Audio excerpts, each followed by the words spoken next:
Here is one further thought for the day with a one thing theme. We've already had one thing to know, the man born blind in John chapter 9. One thing I know, though I was blind, now I can see. Then there was one thing to seek after, Psalm 27. One thing have I asked of the Lord, to seek his personal presence. And we've had one thing to aim for, Philippians chapter 3, verses 13 and 14. One thing I do, I press on towards the goal. Today we look at one thing to choose, one thing that is necessary.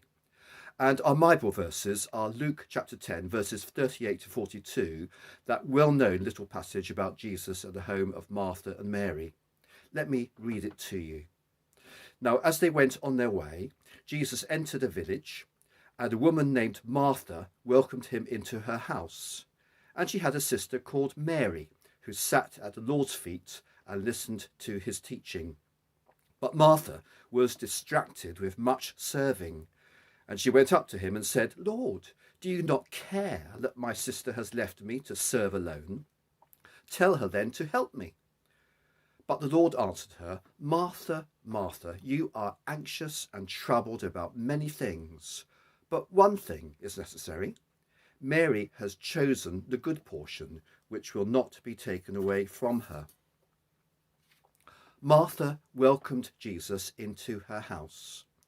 Luke has been using that word welcomed earlier on, and sometimes it's translated as received. So here's the question, what does it look like to receive or welcome Jesus? We can see already, can't we, that this is all about being a true disciple or follower of Jesus, to welcome him or to receive him. Are we welcoming him? Are we receiving him? And what does it look like? Well, in today's verses, Martha has a lesson to learn from Mary. It's a lesson about the one thing that matters above everything else, one priority, one concern, one item on the agenda that trumps all others. Now, I guess that our initial sympathies lie with Martha. There she is, working so hard, trying to get things ready for Jesus. That's what Middle Eastern etiquette demanded when a special guest arrived. It's all systems go in the kitchen. And what is Mary doing to help? Nothing.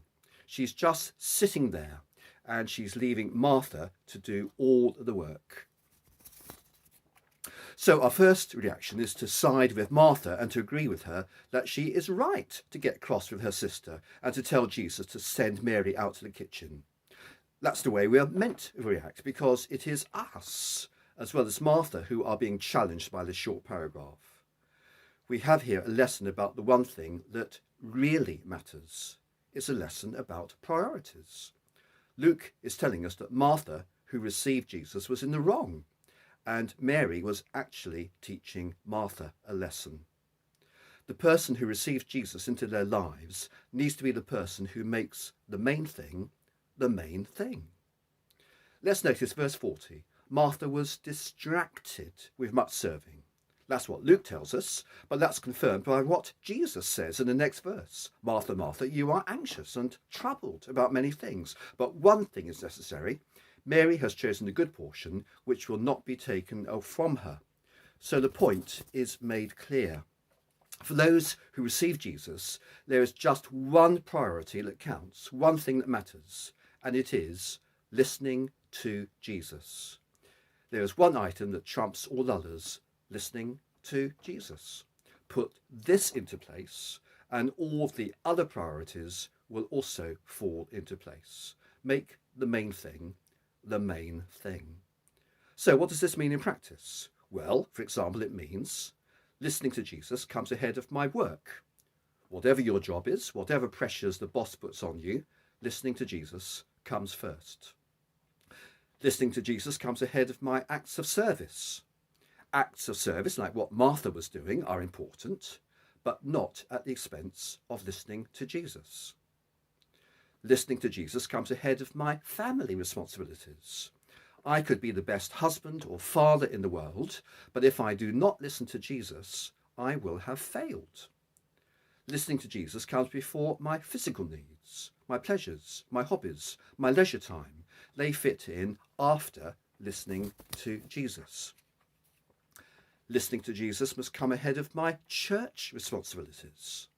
In fact, church activities are worthless if we are not first listening to Jesus. So let's take on board verse 39. Mary sat at the Lord's feet and listened to his teaching. Now, I'm not urging us to be legalistic. I'm not seeking to lay a burden on us. Rather, if we want to be useful to Jesus in our daily lives, then we will want to do what Mary did. We will set aside time every day when we could be alone and open up our Bibles. Doing that with helpful daily Bible reading notes can be a very good thing to do.